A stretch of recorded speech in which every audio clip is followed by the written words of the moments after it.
नमस्कार, आप देख रहे हैं दी कंटाप। मैं हूं प्रफुल्ल। देश के 5 राज्यों में चुनाव होने हैं।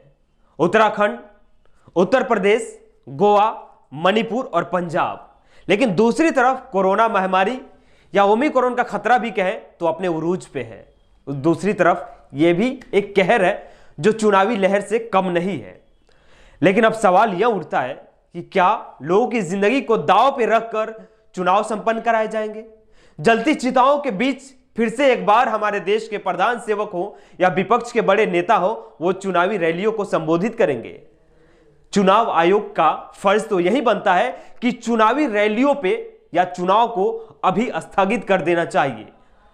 लेकिन एक पॉजिटिव खबर यह भी है कि उत्तर प्रदेश में विधानसभा चुनाव को लेकर जहां सारी पार्टियां अपना दमखम आजमा रही है, उत्तर प्रदेश में कांग्रेस ने एक बड़ा फैसला लिया है। और यह कह सकते हैं कि कांग्रेस ने दरियादिली दिखाया है और कांग्रेस ने लोगों की जिंदगी से खिलवाड़ करने से पीछे हटने का निर्णय ले लिया। कांग्रेस के आला कमान से यह फैसला लिया गया कि आगामी विधानसभा चुनाव में हम अपनी तमाम कार्यक्रम को कैंसिल करते हैं। कांग्रेस ने डिसाइड किया कि जो हमारा मैराथन चल रहा है, पब्लिक इवेंट होने हैं या मीटिंग होने हैं, वो तमाम तरह के कार्यक्रम को हम स्थगित करते हैं, रोकते हैं, क्योंकि हम नहीं चाहते हैं कि कोरोना महामारी का शिकार हमारी जनता हो। दूसरी लहर हमने देखा था कि हमारे प्रधान सेवक पश्चिम बंगाल में जब रैलियों को संबोधित करते थे तो कहते थे कि आहा, इससे बड़ी भीड़, इतनी बड़ी संख्या में लोगों को तो हमने कभी देखा ही नहीं था। 1/4 लोग भी नहीं थे सभा में। आज चारों तरफ मैंने ऐसी सभा पहली बार देखी है जी, पहली बार देखी है। अब बताइए, मेरी शिकायत मीठी है कि कड़वी है? आज आपने ऐसा दम दिखा दिया है, ऐसी ताकत दिखा दी है। मैं जहां देख सकता हूं मुझे लोग ही लोग दिखते हैं, बाकी कुछ दिखता ही नहीं है। क्या क्या कमाल कर दिया आप लोगों ने। उसी समय देश में दिल्ली हो, उत्तर प्रदेश हो, हरियाणा हो, बिहार हो, महाराष्ट्र हो, अलग अलग जगहों पे लाशों की कतार लगी थी। उत्तर प्रदेश के काशी का घाट हो, बनारस का घाट हो या दिल्ली में गंगा किनारे हो या शमशान घाट हो, चिताएं धधकती हुई नजर आ रही थी। लेकिन हमारे प्रधान सेवक चुनावी सभाओं को देखकर गदगद हो जा रहे थे और यही हाल अब भी है। खैर, पहले बंगाल उस समय यानी 2021 में ही जब 5 राज्यों में चुनाव थे और दूसरी लहर दस्तक दे रही थी और देश में डॉक्टर, वैज्ञानिक, यहां तक कि हेल्थ ऑर्गेनाइजेशन WHO ने भी आगाह किया था कि दूसरी लहर की तरफ हम बढ़ रहे हैं, भीड़ पे कंट्रोल करना होगा और ओमिक्रॉन या कोरोना महामारी से जुड़े जितने भी गाइडलाइन है उन सबको फॉलो करना होगा। लेकिन हमारी चुनाव, लोकतंत्र में हम विश्वास रखते हैं, इसलिए चुनाव संपन्न कराए गए थे 5 राज्यों में और उसका खामियाजा भी हमने भुगता था कि सभी ने अपने को खोया था। और कोरोना की दूसरी जो लहर थी कितनी भयावह थी, हम सब ने देखा था। खैर, पश्चिम बंगाल लेके चलते हैं आपको।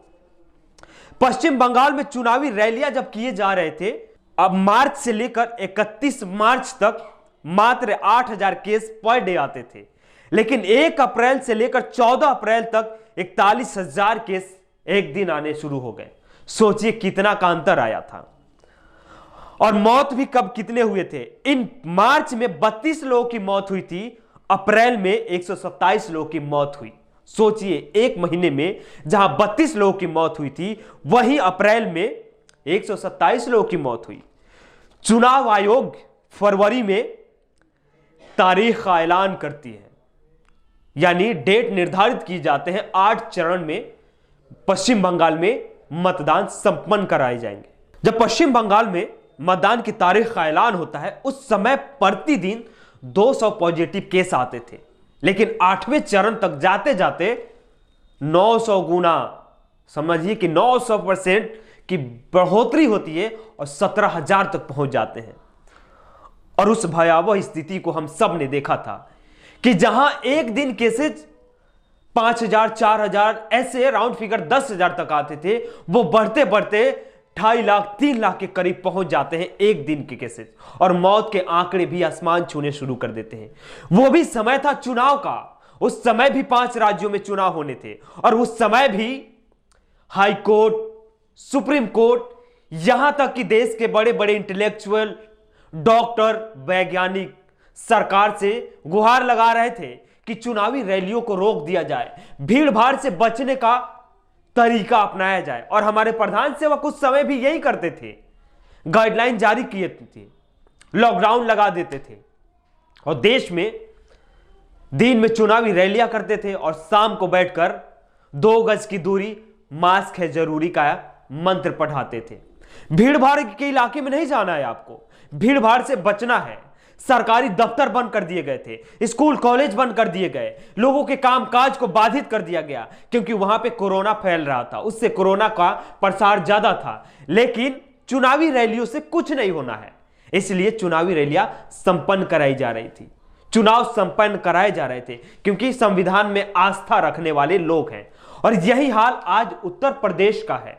चलिए उत्तर प्रदेश में भी आपको लेके चलते हैं, क्योंकि देश का सबसे बड़ा राज्य है और सबसे बड़ा चुनावी मेला भी वही होता है, और चुनाव भी महत्वपूर्ण है, संवैधानिक प्रक्रिया है और इसको पूर्ण करना चाहिए, बिल्कुल करना चाहिए, लेकिन जिंदगी और मौत को दांव पे लगाकर नहीं, लोगों की जिंदगी के साथ खिलवाड़ करके नहीं, बल्कि लोगों को बचाकर, सुरक्षित रखकर।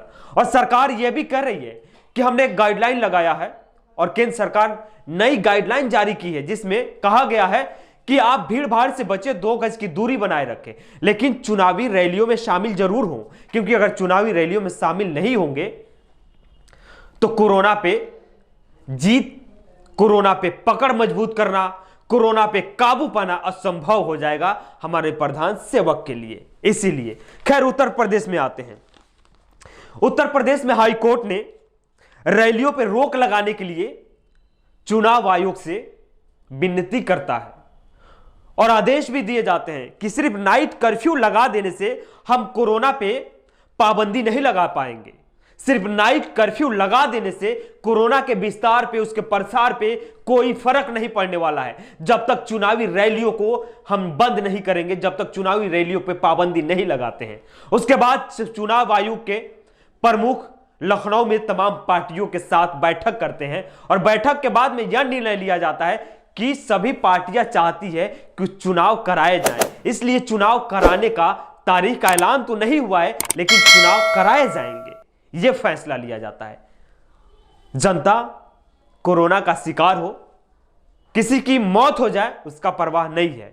खैर उसी उत्तर प्रदेश में कोरोना के केसेस बढ़ते जा रहे हैं। उत्तर प्रदेश में कुल कोरोना के केसेस हैं नए 3,173 केस।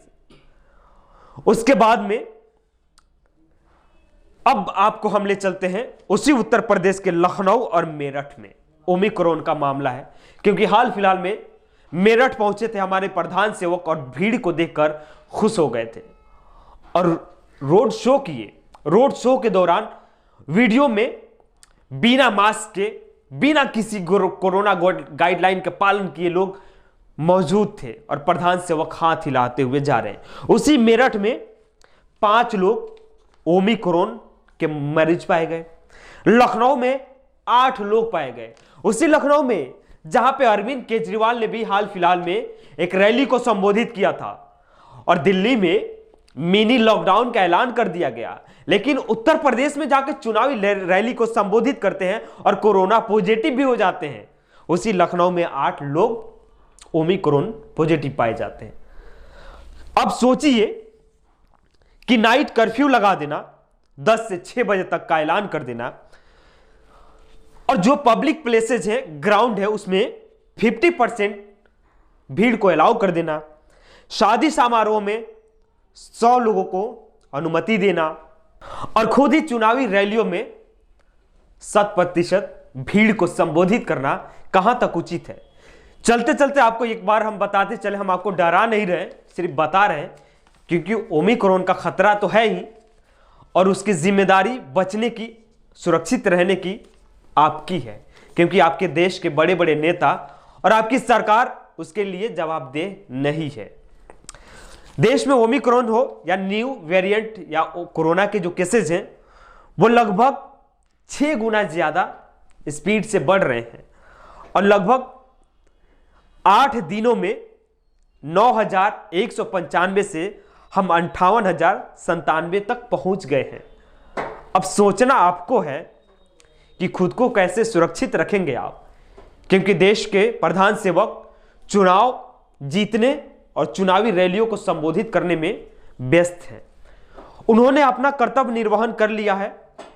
शाम को आके बैठ के कि कोरोना गाइडलाइन का आप फॉलो कीजिए, 2 गज की दूरी रखिए, ट्रिपल मास्क पहनिए, सैनिटाइजर से अपना हाथ धोते रहिए, भीड़ भाड़ से बचिए, कोरोना नहीं होगा, चुनावी रैलियों में शामिल होते रहिए। बस बचना आपको है, सुरक्षित आपको रहना है, तो आप अपना ध्यान रखिएगा। उत्तर प्रदेश में चुनाव है, गोवा में चुनाव है, यानी 5 राज्यों में चुनाव है। अब देखना यह है कि चुनाव आयोग क्या फैसला लेता है, उस पर भी हमारी नजर रहेगी। तब तक आप अपना ध्यान रखिए और हमारे साथ बने रहिए। अगर अभी तक हमारे चैनल को सब्सक्राइब नहीं किया तो सब्सक्राइब कीजिए। यूट्यूब पे देख रहे हैं तो बेल आइकन दबाइएगा, अगर फेसबुक पे देख रहे हैं तो फॉलो जरूर कीजिएगा।